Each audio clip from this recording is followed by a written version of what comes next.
Hello, everyone, and thank you for joining us today.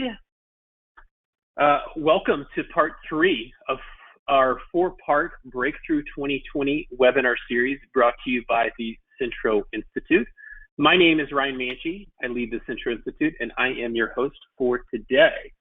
I appreciate all of you joining us. I want to give you a quick word about Centro. If you are not familiar with who we are a provider of software and services for digital advertisers.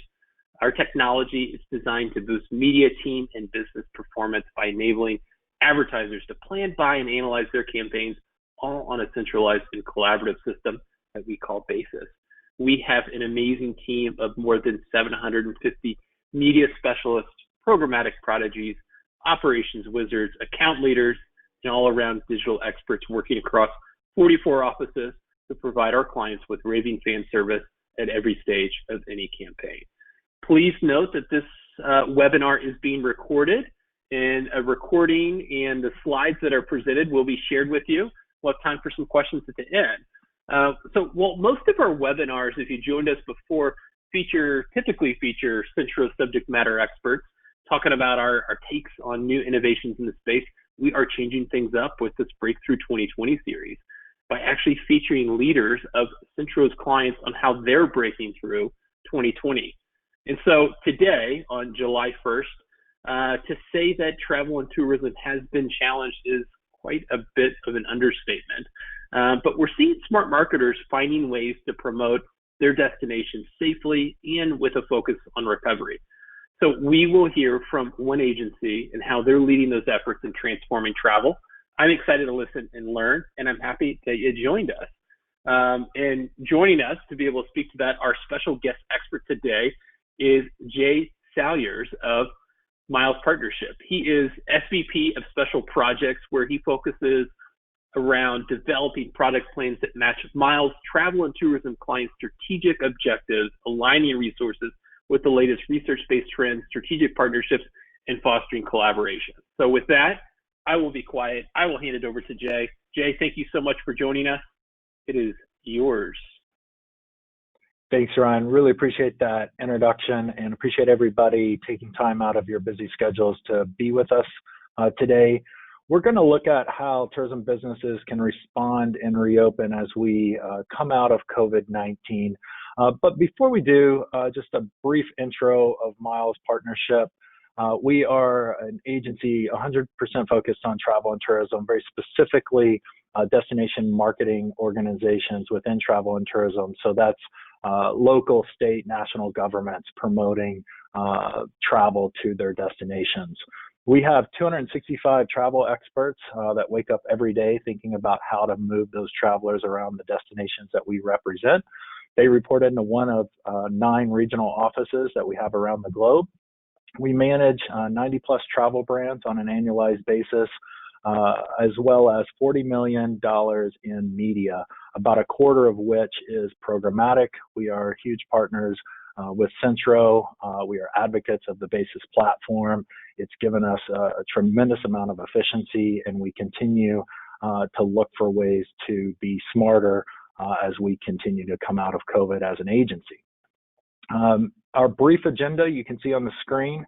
Again, really looking forward to the Q&A portion. I feel like that's where we share the best information and have the best dialogue, of course.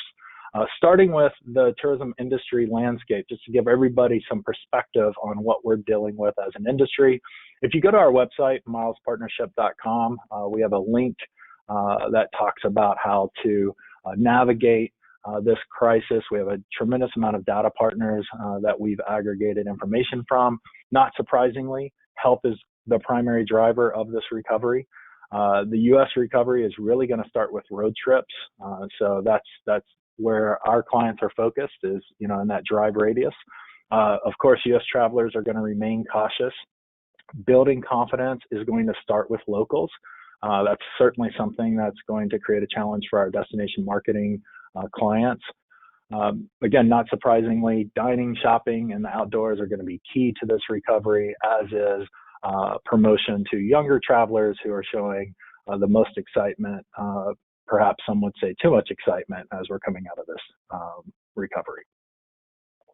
So the top challenges and opportunities facing our industry are the 5 that you see on the screen. I'm not going to read through each one of these in the interest of time because I'm going to review each one of these in a little bit more detail. The first is marketing in a health crisis. The critical thing here is rebuilding resident and traveler confidence. So as you can read on the screen, as of late June, 69% of travelers indicate that they're changing travel plans due to the pandemic. And U.S. travelers are most likely to support tourism businesses that have safety protocols in place. So this idea of safety protocols being in place and us communicating that to travelers is going to be absolutely critical as we move forward. Another thing that shouldn't be surprising, but is interesting to see in the data is the tone of information that consumers want to see from travel advertising. You can see that honesty is first and foremost, and that, in our opinion, is going to remain pretty strong even as we continue to come out of this recovery. So this is all going to be driven from locals. So locals are primarily focused on ways to support their local businesses and their local dining entertainment options. And they're going to be critical to activating the largest travel segment in the country, which is the VFR segment, visiting friends and relatives. So we've got to, as destination marketing organizations, really focus on our local community first and foremost, which again is different because up to this point, destination marketing organizations have primarily been focused on communicating to travelers outside of their community. So we've got to really take an inward, outward look moving forward. So empowering visitors who are the most likely to travel, again, not surprisingly, the younger travelers, as well as that close drive market is going to be where we focus. We're going to really be communicating from a marketing perspective, the wide range of outdoor activities that Americans really want to experience in the summer. And as you can see on the right-hand side of the screen, obviously those outdoor activities are what people are looking for. Another thing that's certainly changed during the pandemic is this idea of virtual travel experiences.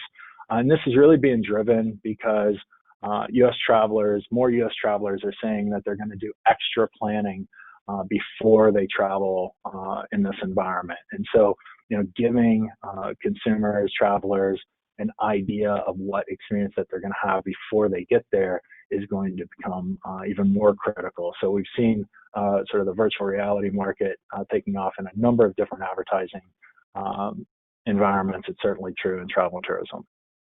So reimagining the expanded role of the DMO is really the 5th challenge, the last challenge here. And again, destination marketing organizations have really been focused on marketing. And moving forward, they're going to need to focus much more on the management of their community. And so that's going to change and expand the role of the DMO. And we're already seeing that. Here's an example from Travel Oregon, where they're really working with their local industry on guest service training. And we've got some examples of some of our clients that are moving into this space as well. So how can individual businesses start to really communicate their offering as we, again, come out of this crisis? Well, first and foremost is improving safety. Not surprisingly, consumer demand for safety information is probably the highest it's ever been. If you go to Google and you type in, "is it safe to?" you're going to see the autofill recommend everything from is it safe to eat out to is it safe to travel abroad. So consumers are looking for information to fill the gap of the uncertainty that they have.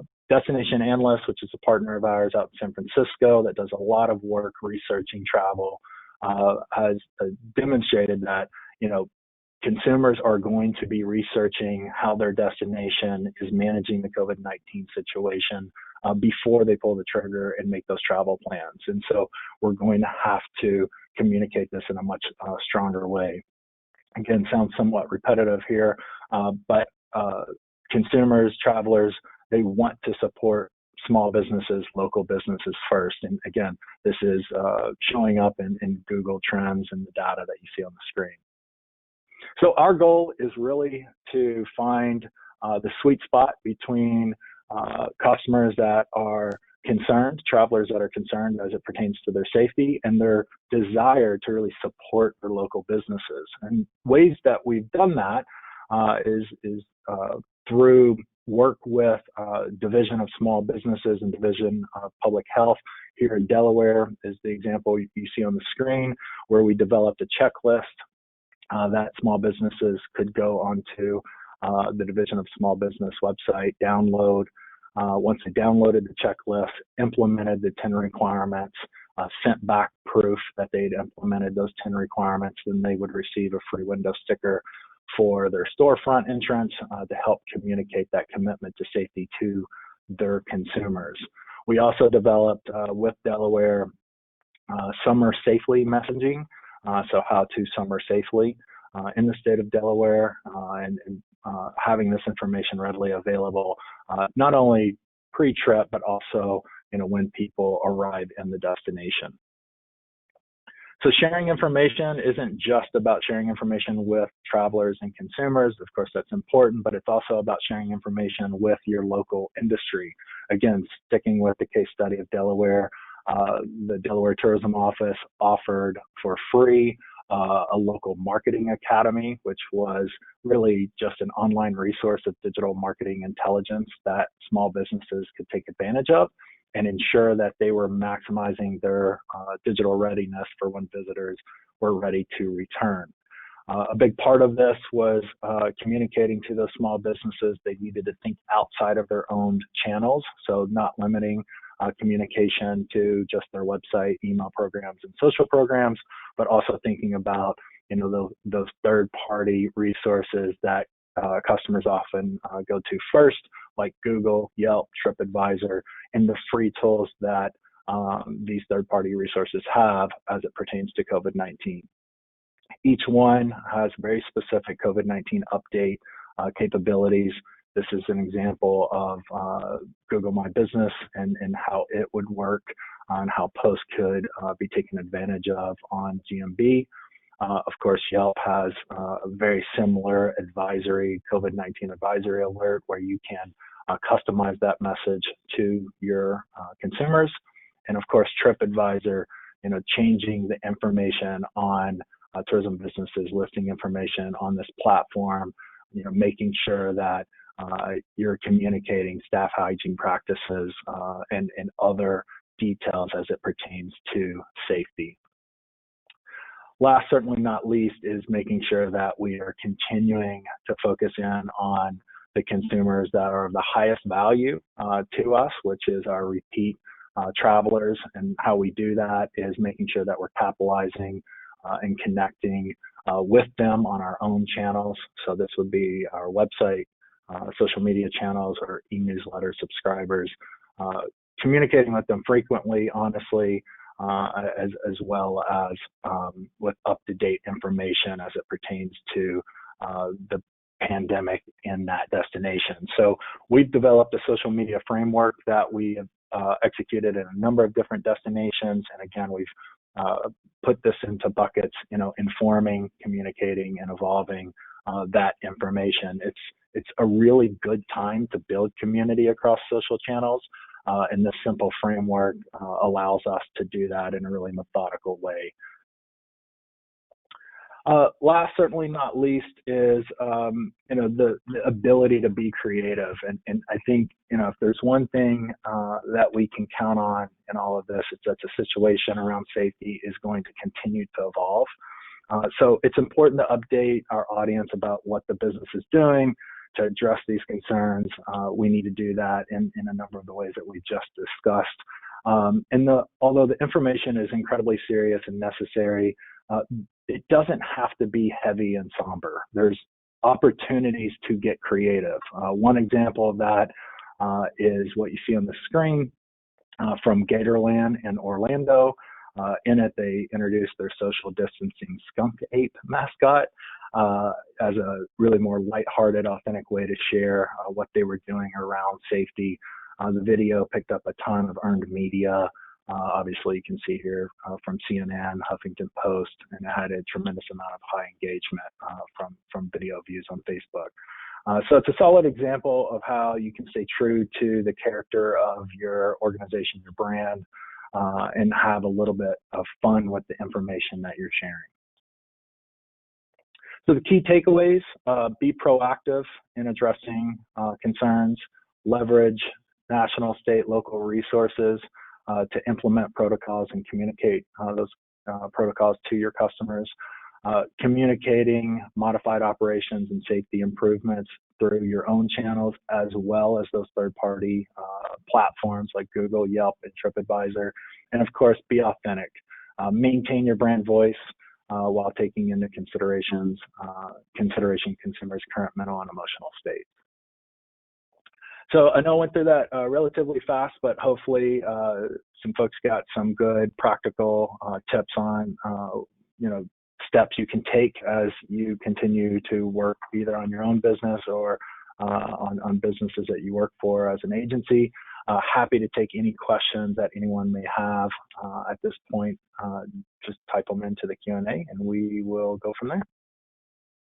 Perfect. Awesome, Jay. Yeah, if you haven't found it yet, there's just the questions tab. You can go ahead and plug in any questions that you've got for Jay, anything that he covered, or maybe that he didn't cover that you're curious about as it relates to the wonderful world of travel and tourism.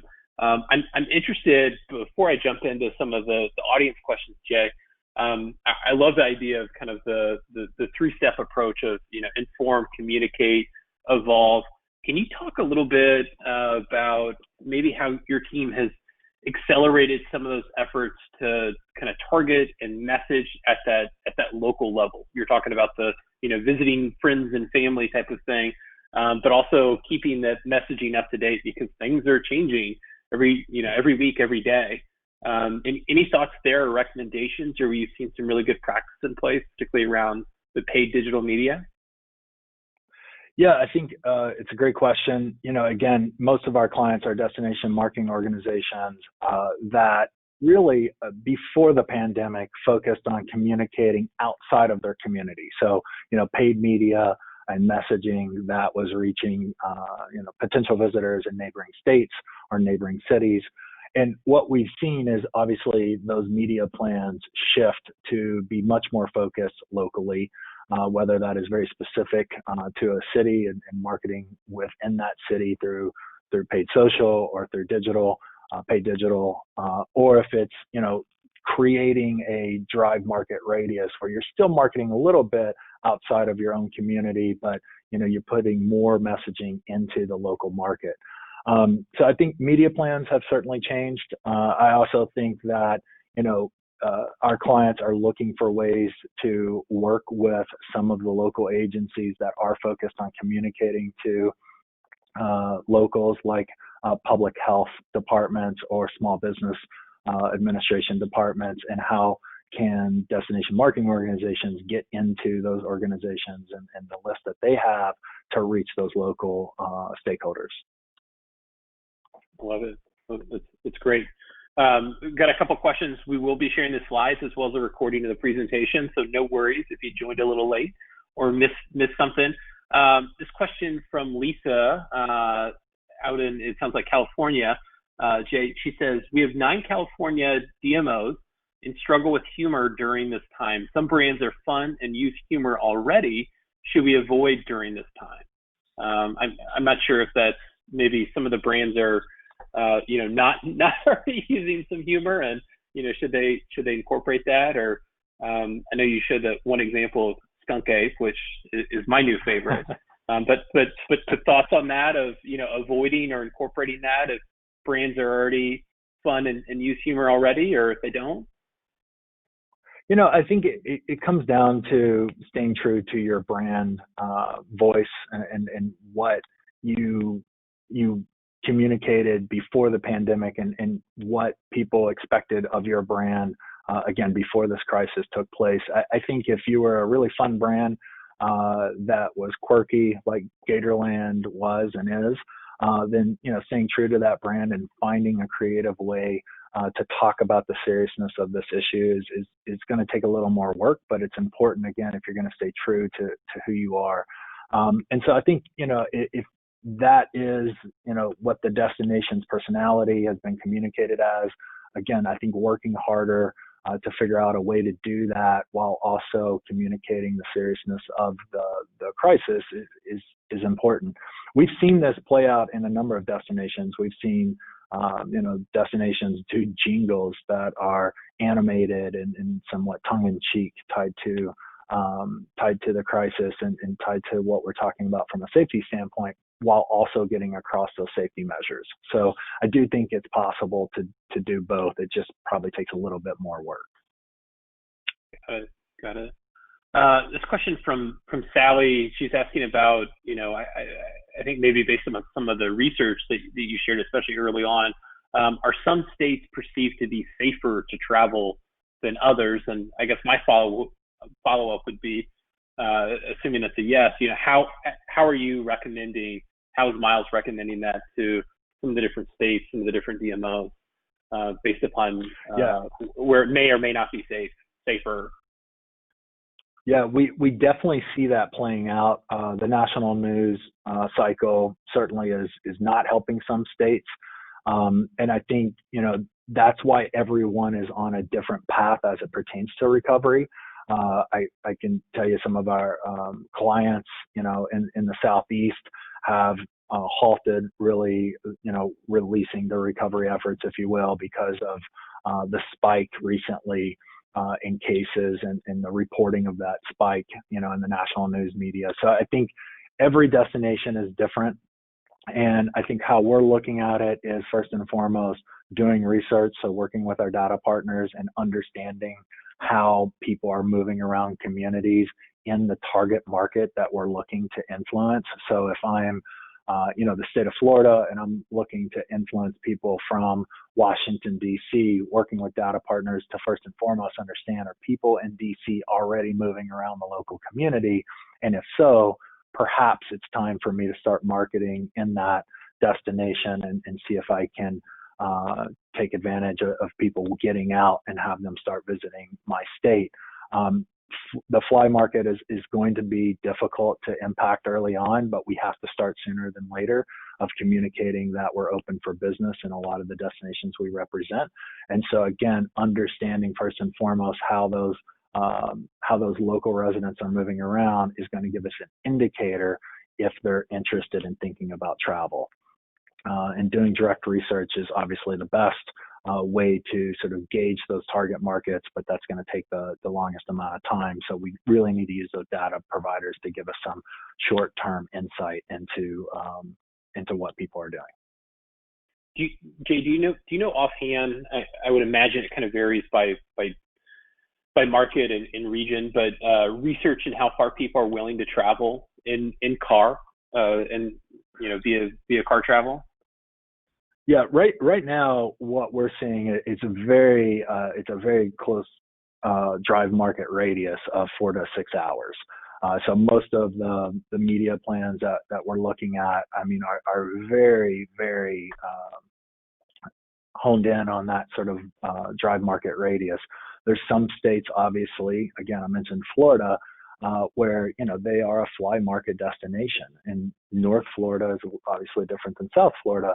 But looking at how we can take advantage of, again, going back to that in-state media plan and that in-state promotion and really focusing on visiting friends and relatives in the local market is where a state like that's probably going to have to focus first.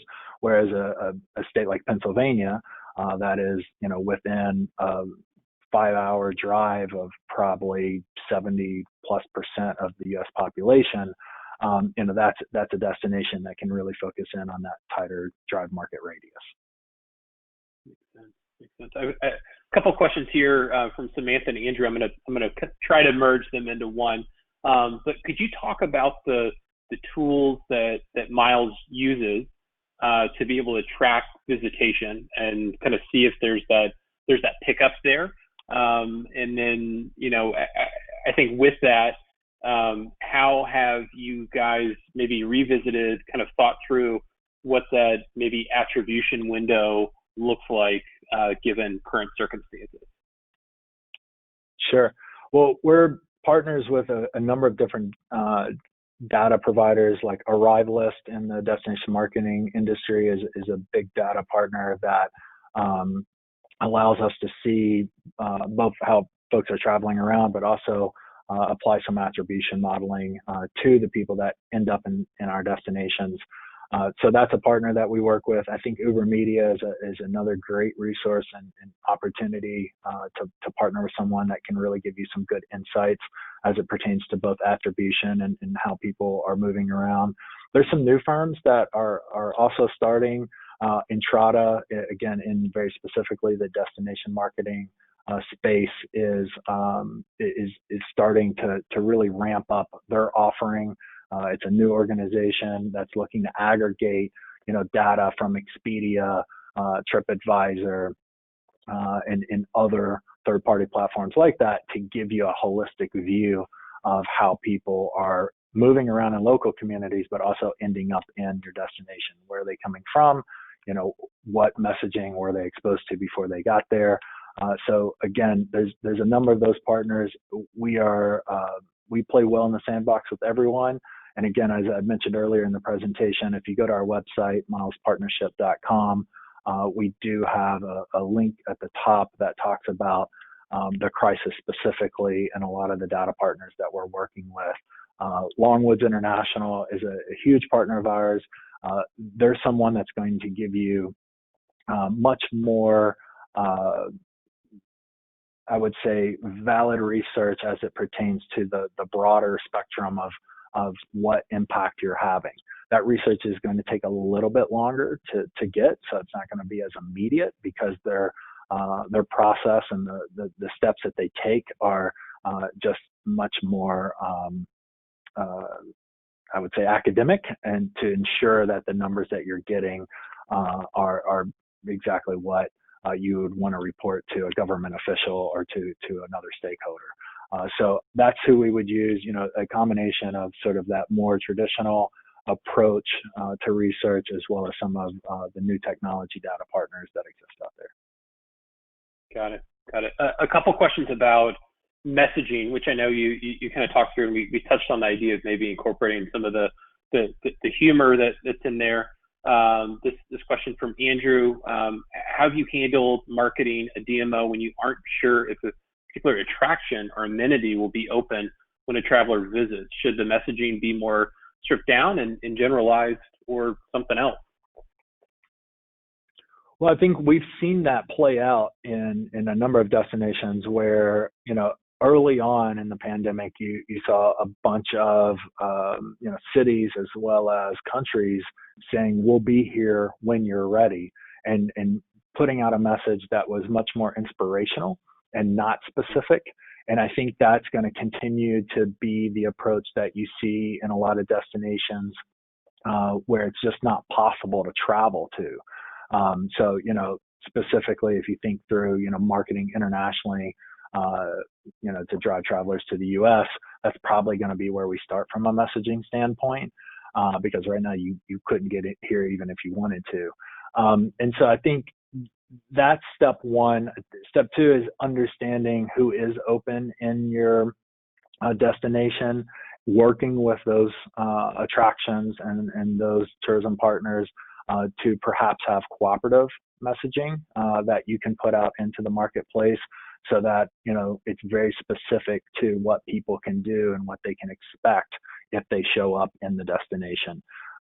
Cooperative marketing isn't something we talked about a lot today, but that's something that's going to play a critical role moving forward as we continue to manage this pandemic. Got it. It's great.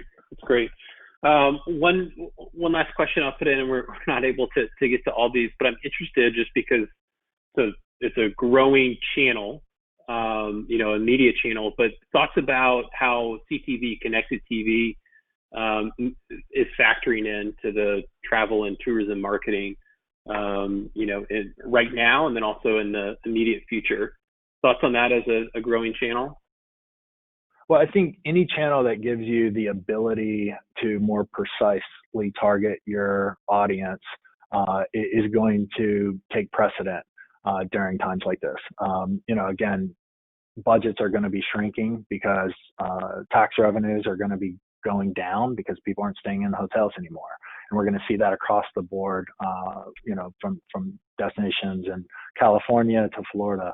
And so any channel that gives you the capability to more finite target to the exact audience you want to reach is going to be where media dollars flow. So I think you're going to see that in a lot of different digital channels as well as paid social. You're going to see those areas pick up budget from more traditional opportunities from a paid promotion standpoint.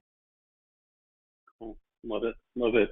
I feel like there's an underlying plug in there for Basis, which Miles is not only a great partner with Centro, but power users of Basis and growing stronger every day. So I thank you for that. And Jay, thank you so much for sharing your insights and really some great recommendations today. I very much appreciate you coming on. Likewise. Thanks, Ryan, and thanks for everybody for joining us. Cool. And so I'll just say, thank you so much, everyone. I hope you join us next week for the fourth and final installment of our Breakthrough 2020 webinar series. We're going to be joined by Eric Myers, president of Belo & Company, where he'll share how media companies can reinvent themselves, particularly in the times of change that we're all experiencing. Appreciate all the great questions. Appreciate you guys dialing in. When you log out, you will receive a survey. I appreciate you giving us feedback on your experience. As I mentioned, the slides presented, as well as a recording of this webinar, will be sent out to you via email. With that, I encourage you guys to stay healthy, stay positive, maybe hit the road and travel a little bit, support your local economies. This concludes our presentation for today. I'm Ryan Manchi. This has been part 3 of the Breakthrough 2020 webinar series brought to you by the Centro Institute. And I'm so glad that you joined us. Thank you. Appreciate it, everyone.